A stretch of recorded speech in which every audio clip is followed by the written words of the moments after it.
Hey, everybody, we'll get started in just a minute. Welcome, welcome, welcome. Day 892.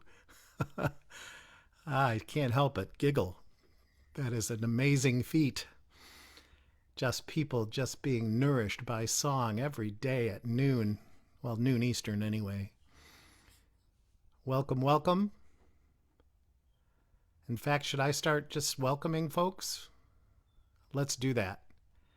I want to say hi to Let's see here. I want to say hi to Arlene in Berkeley, California. I want to say hi to Jaden. She's our tech host, so Jaden, Joe, Saro, they're all going to be here. We've got Aloysius. Thank you so much for coming. Annette, Ariane Baxter in Berkeley, California. Becky, Bonnie in Boise, Carol J in Connecticut. Thanks so much for being here. Caroline in DC. Welcome, welcome, Caroline. Welcome.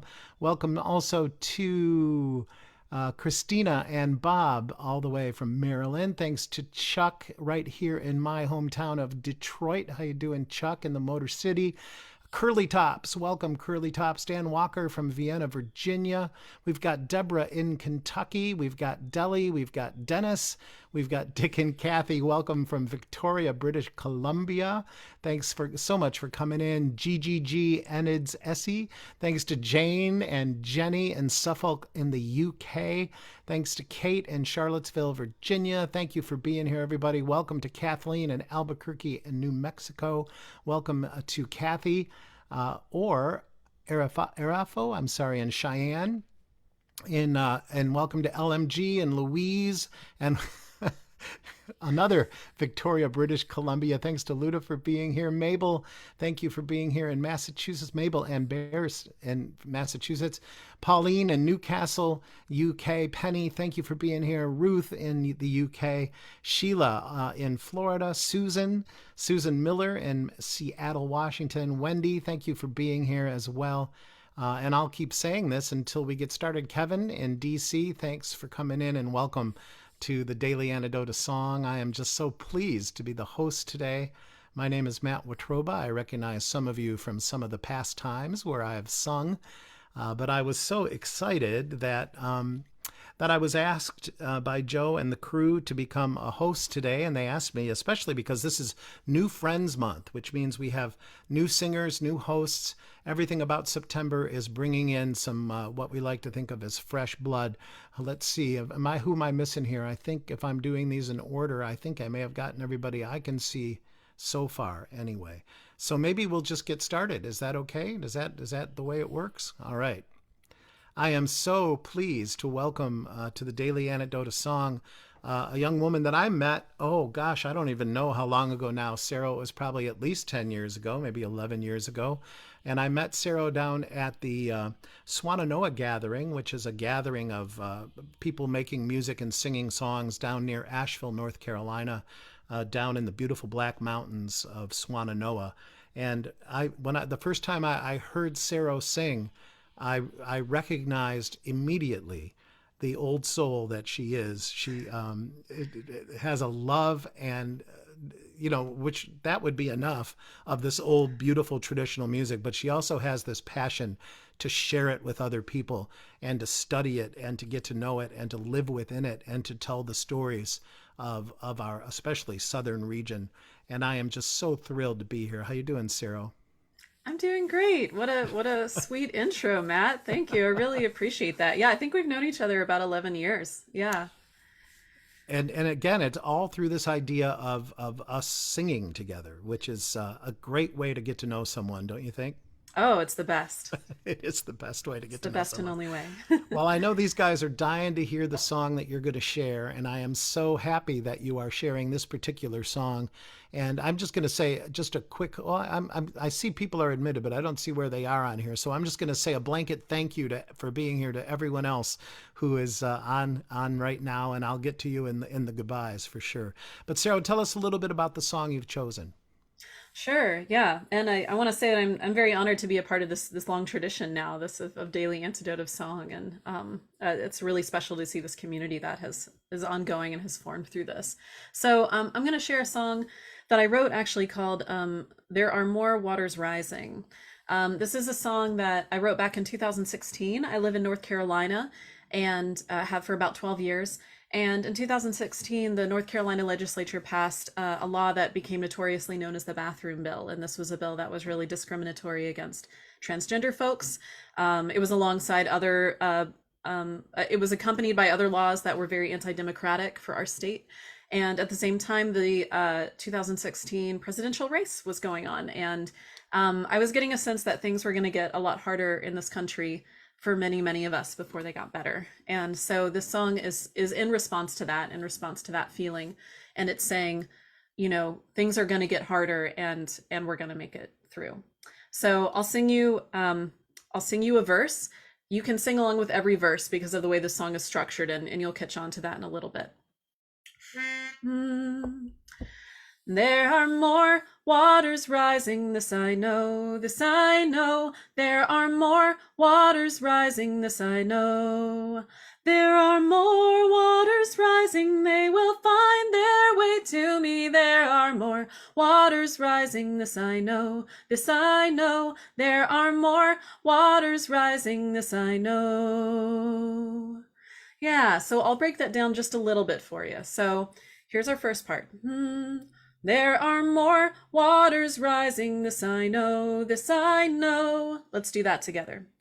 There are more waters rising, this I know, this I know. Great, and then we have, there are more waters rising, this I know. Let's do that.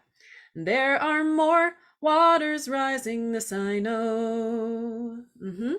And how our B part, I'll break it down a little, is, there are more waters rising. Let's do that. There are more waters rising. They will find their way to me. Let's do that. They will find their way to me. So when we put that all together, it sounds like, there are more waters rising. They will find their way to me. All right, and then our last part is much like the first part, but we start by descending. So sing along with me when you get it. There are more waters rising, this I know, this I know. There are more waters rising, this I know. All right, so you can use the lyrics that are in the chat as well, but we'll just sing our way through that whole verse, okay? There are more waters rising, this I know, this I know. There are more waters rising, this I know.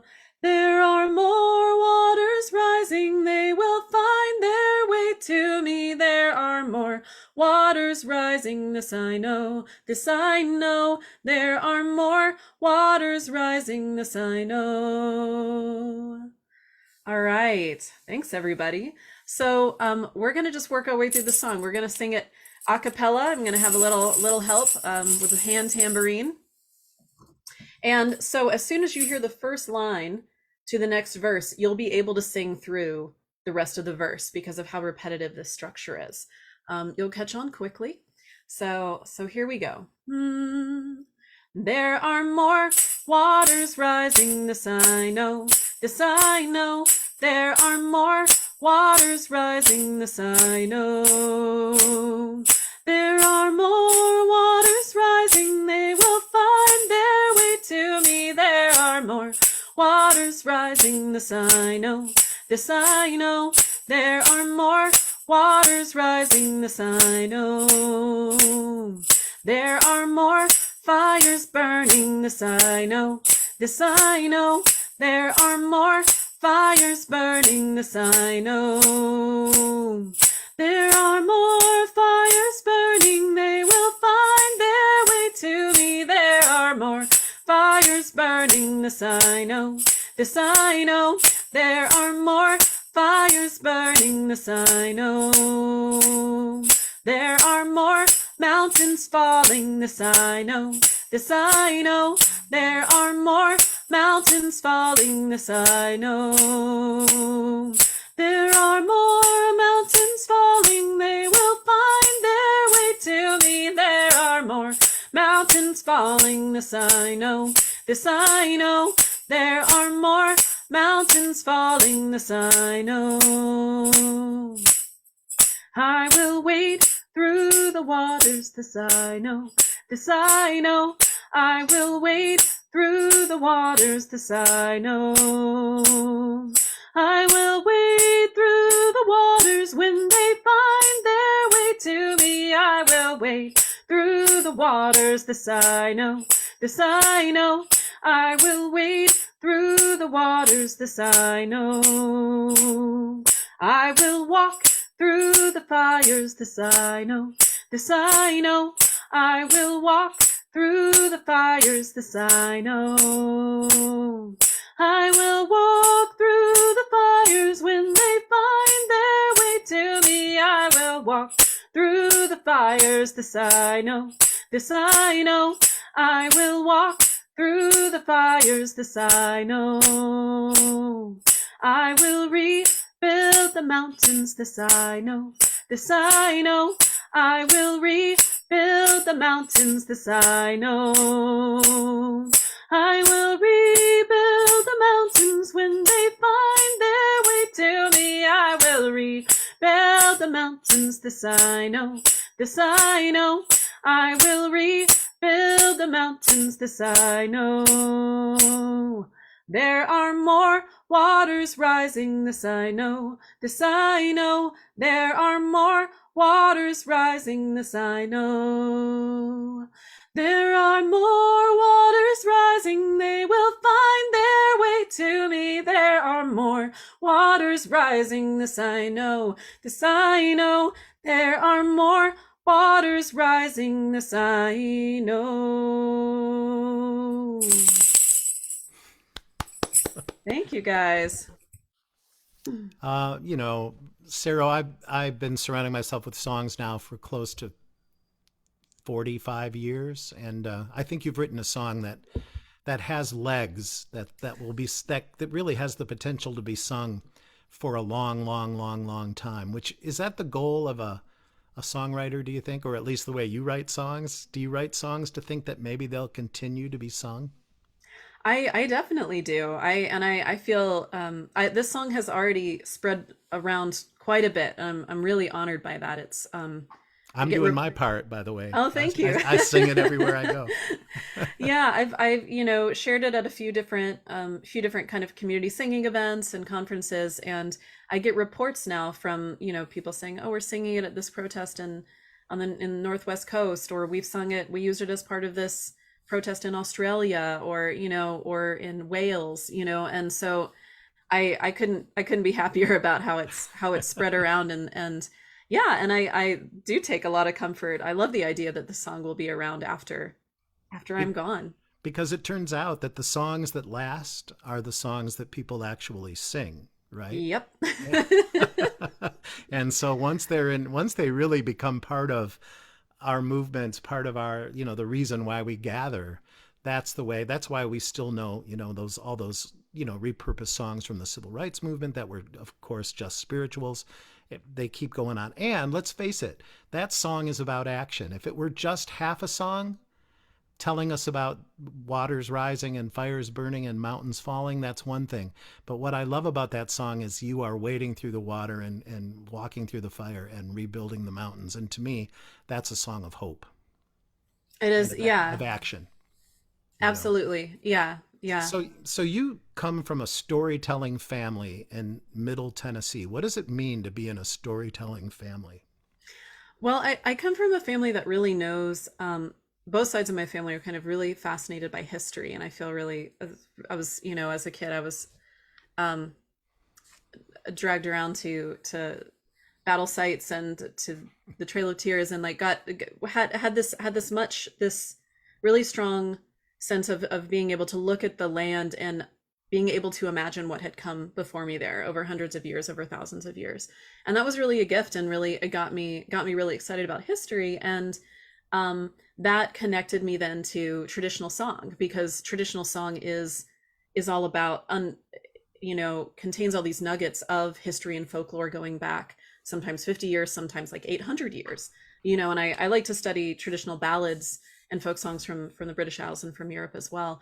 And I just love how these songs they're not only empowering because singing feels good, right? And when we sing together, we feel amazing. But they also unpack a lot of historic beliefs and strategies for, if we're talking about social justice, strategies for resistance, strategies to bring us, that are still helping us today in our contemporary movements. So you're saying that you can take a 200-year-old ballad and still find something that applies to what we're going through in the year 2022? Absolutely. Yeah, I mean, something I've been studying for a while that I'll be actually teaching an online course on next year is just about uh, badass women in folk songs. So looking at these songs that can be really old, that are often sung from women's perspectives, and it might be something about, maybe it's about outwitting an assailant, maybe it's about escaping an oppressive situation in one way or another, or even using magic, right? Being a magic user to solve your problems. And these songs are about still about social situations that folks are dealing with today, and that in some cases arise again and again, with around reproductive rights and that kind of thing. And so these songs have a lot to tell us about, like, well, what were the strategies women and were using 200, 500 years ago to deal with these same struggles.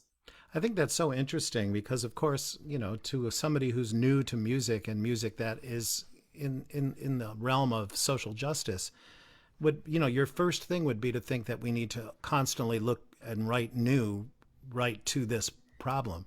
But isn't it amazing how much can learn from our history, and especially the history of the artists and the people who are singing these songs out of their own real struggle? Which kind of makes you Exactly. think that struggle, is more universal than not, that it's been around and will always be around and will always, hopefully, have songs and singers to make sure that we're telling the stories. Because, you know, so much of what you do is about storytelling. So what do you think it is? What is the power of that narrative, of the telling of the story, whether it be through a ballad and a song or simply collecting oral histories? What do you find about what is the power of the story? I think it's so affirming for anyone to tell their story, right? And I think maybe one reason why I got excited, got interested in ballads in particular, amongst many other traditional musics that I'm interested in, like, is that it gave me permission to sing about experiences that otherwise I might feel kind of shy to talk about. Um, and sometimes these can be like really hard experiences. There's songs about like sexual assault and like all kinds of really hard topics. And singing is therapeutic, right? We vibrate, we get that oxytocin release. And so it is therapeutic in a way, it is therapeutic to even sing about these hard experiences, because we can feel good doing it. And musical storytelling gives us permission to narrativize our experiences. And I think that's really powerful. And in terms of storytelling as a whole, the power of that, the other end of storytelling, right, is listening, and is deep listening.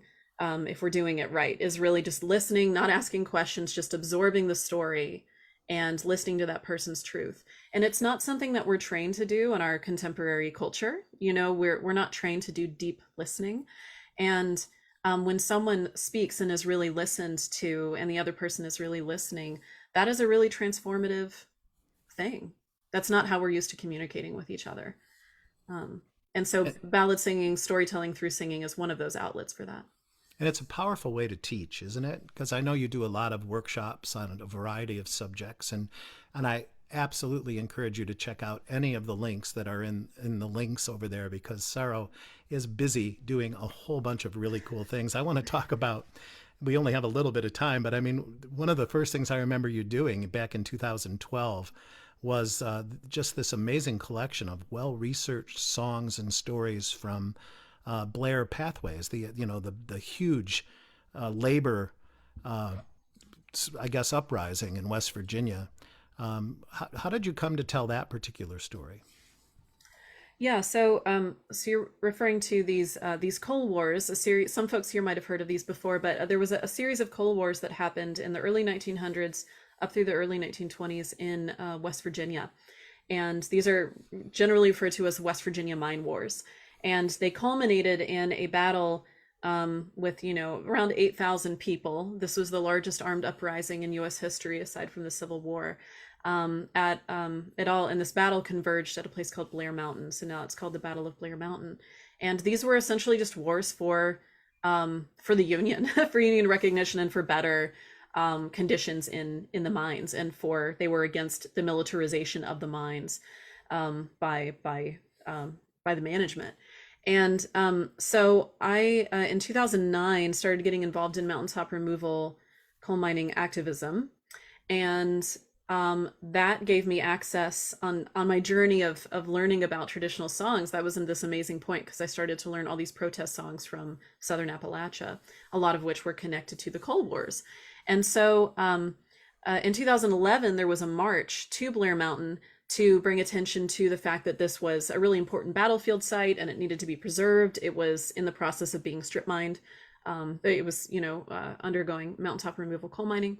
So that march, on that march, we used a lot of civil rights songs, a lot of songs that people knew to sing together that we could use for collective visioning. And it really helped us survive that march. That's a whole other story. It was a really hard and complex and a brilliant experience. But as a result, I created a compilation album where many artists, some of which I would guess have actually been on Daily Antidote of Song. Many of them, for sure, yeah. Many of them, I know, well, I'm not for sure, but, Bernice Jones and Reverend Robert Jones both contributed to the album, amongst many others. And so what everyone is doing is I gave them historic songs from those mine wars and other coal mine wars, and they did their interpretations of them. And each track is then used to kind of thematically explore these different key events in the West Virginia mine wars. And there's a map and there's essays I wrote, and it should have just been my PhD. It wasn't, but yeah. Been. You're right. Well, Saro, I don't have to tell you this. I think you're an extraordinary artist and an extraordinary human being. And I am so glad you're out there in the world doing this. I know we have to get to sing the song again, which I can't wait to do. But just tell us quickly about some upcoming things. What are you working on these days? Well, the thing I'll mention real quick is that next year, I'm going to be teaching online courses on traditional song that folks can learn together. We'll be learning together on Zoom and unpacking the history and folklore behind those songs. So, the first one I mentioned is, going to be Badass Women in Folk Song. And folks will walk away with a lot of materials that they'll get to study and just use on their own time. And then we'll have live sessions where we're learning together. But in the future, we'll also be looking at Scots-Irish music and looking at the full history behind Scots-Irish colonization and hearing from Indigenous scholars. And we'll be looking at neo-pagan folk song and all kinds of stuff. So I encourage folks to get on my newsletter if they want to hear more about that in the future. I would say that if there's anybody out there in Facebook or on our Zoom call right now that has ever worried about whether or not our music is in good hands, just talk to Saro and her friends, and you will feel a lot better knowing that this music is going to live on for a long time. Nothing seems to be able to stop the force of this traditional music and these traditional stories. And now that they're in the hands of folks like Saro, I feel great. So let's sing. What do you think, Saro? Thank you so much, Matt. It's an honor to know you too, and I'm so glad for all the music you make in the world. So let's sing this song. So this time I'm gonna shift the feel a little bit. I'm gonna use a Shruti box. This is a Shruti box. It is a harmonium instrument. I pump air through it, and there are reeds that are exposed that play the notes I want. And so I'm gonna start out on that, and it'll give us a kind of a more expansive meditative feel of this song.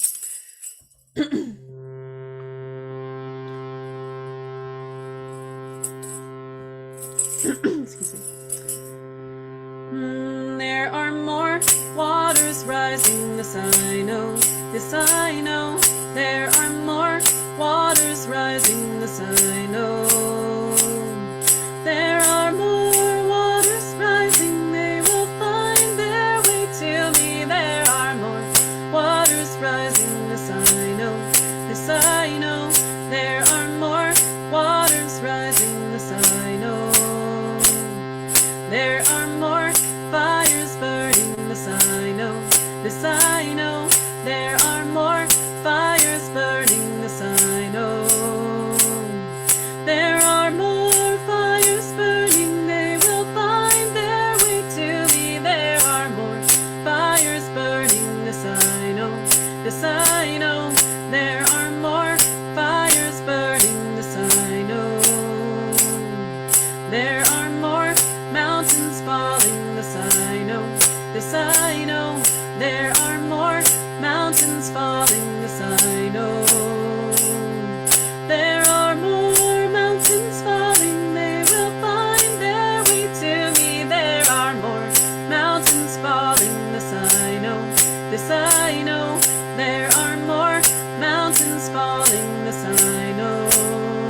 the mountains, this I know, this I know.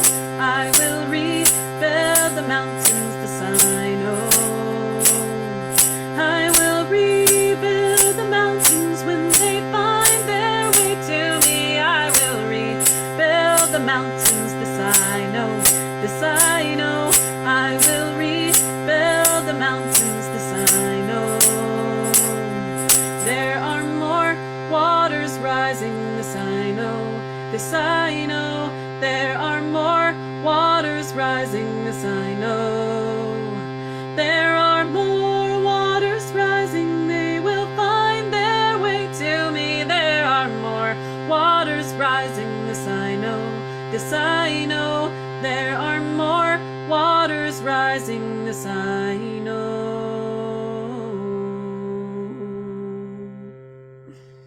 That's beautiful, Saro. Thank you so much. On day number 892 of the Antidote of Song, daily Antidote of Song, I'm just blown away by the commitment of this whole community to make sure that song and hope comes to us every single day at the same time. What a concept.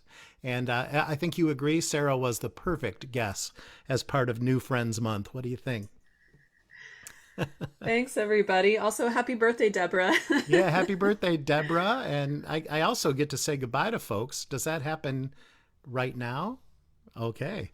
Well, let's see. I'm going to just go by what I can see so far. And we said happy birthday. I also want to have a special shout out to my friend Kate, who I also met through the Swananoa gathering. Kate, I'm so glad you're here. Goodbye to Curly Tops and Caroline in DC and Louise, and goodbye to let's see. Kathleen in Albuquerque and Lorena and Kachina, and let's see, a couple more Louises. Thanks to Kathleen for checking in, and Kate, that's who I just thanked, and Jane, bye Jane in Texas and in Maryland. Thanks to Jamie for being here from Victoria, British Columbia. Dick and Kathy, also from Victoria, British Columbia. Deli, thank you for being here. Bye, Deborah. Thanks, birthday girl. Thanks to Curly Tops for being here. And Chuck